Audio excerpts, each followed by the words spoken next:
Halo semuanya, bincang bareng kali ini dengan Pak Isnan yang selaku Direktur MNC Guna Usaha Indonesia dan juga Pak Hendy selaku Direktur Marketing MNC Finance.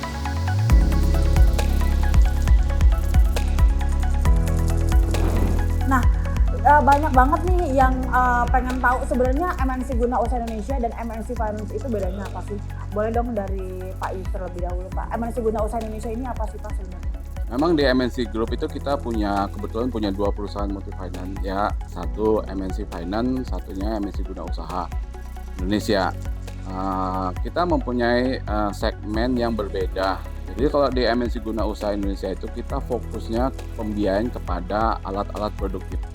Jadi memang barang modal seperti kita pembiayaan untuk investasi, pembelian alat berat, mesin-mesin, termasuk kebutuhan untuk pembiayaan modal kerja. Jadi memang segmennya kita dari awal sudah berbeda. Oke, jadi terfokus terhadap pembiayaan produktif dan juga inovatif. Benar. Kalau MNC Finance sendiri Pak, apa nih Pak? Secara garis besarnya kalau di MNC Guna Usaha Indonesia adalah masuk ke segmen korporat, kalau kami lebih banyak ke segmen retail customer. Apa yang membuat perusahaan pembiayaan sangat dibutuhkan oleh masyarakat Indonesia sendiri Pak? Peran perusahaan pembiayaan mungkin sebagai salah satu alternatif ya bagi masyarakat Indonesia, khususnya para pelaku ekonomi usaha untuk mendapatkan fasilitas pembiayaan atau permodalannya.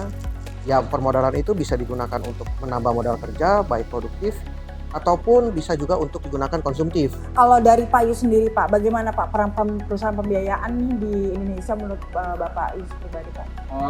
Sebetulnya perusahaan multifinance khususnya ya, atau perusahaan pembiayaan yang masyarakat banyak tahunya multifinance ya. Perusahaan pembiayaan itu sebagai apa ya? Sebagai partnernya dari katakanlah dari sisi ekonomi untuk membantu perbankan. Pemberian kredit oleh perbankan tuh hampir 6,8 triliun. Sementara kita di industri pembiayaan hanya sekitar 463 triliun. Bagaimana perusahaan pembiayaan di tahun 2023 Pak menurut Bapak pribadi? Ya. Oke, jadi 2023 itu tahun bisa dikatakan melewati masa pandemi COVID-19, di mana sebenarnya kalau data dari OJK ya di semester 1 2023 Mbak Lintang itu pertumbuhan kreditnya itu growth-nya cukup signifikan di atas 30% jika dibandingkan dengan tahun sebelumnya di 2022. Ya, jadi kurang lebih sekitar 32% di semester 1. Namun data dari OJK juga di semester 2 sangat disayangkan ada sedikit penurunan kalau dibandingkan dengan di semester 1. Ya, tapi secara industri perusahaan pembiayaan masih bertumbuh kurang lebih sekitar 15,6%. Oke.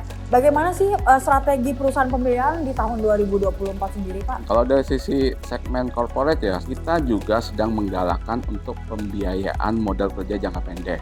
Seperti apa? Contohnya fasilitas anjak piutang, stock financing, dan itu juga sangat dibutuhkan oleh para pelaku ekonomi khususnya. Itu dari sisi kita untuk semakin memperbanyak skema pembiayaannya. Yang kedua, dari sisi jaringan kita juga semakin memperbanyak tahun 2024 khususnya melakukan pembiayaan dengan merek-merek yang lain. Oke, kalau dari Pak Hendy sendiri Pak, bagaimana Pak di strategi di 2024 sendiri?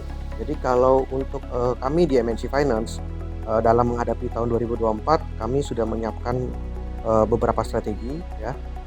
Dikarenakan MNC Finance kami masuk ke dalam segmen retail yang tentunya diharapkan bisa menjangkau masyarakat Indonesia lebih luas lagi. Jadi kami sudah menyiapkan aplikasi yang namanya Motion Credit, di mana Motion Credit ini bisa memberikan fasilitas pembiayaan melalui MNC Finance karena produknya kami adalah multiguna, jadi tidak hanya untuk produktif tapi bisa juga digunakan untuk konsumtif. Berarti dengan adanya Motion Credit bisa dijangkau kapanpun dan dimanapun. Betul Mbak Linda.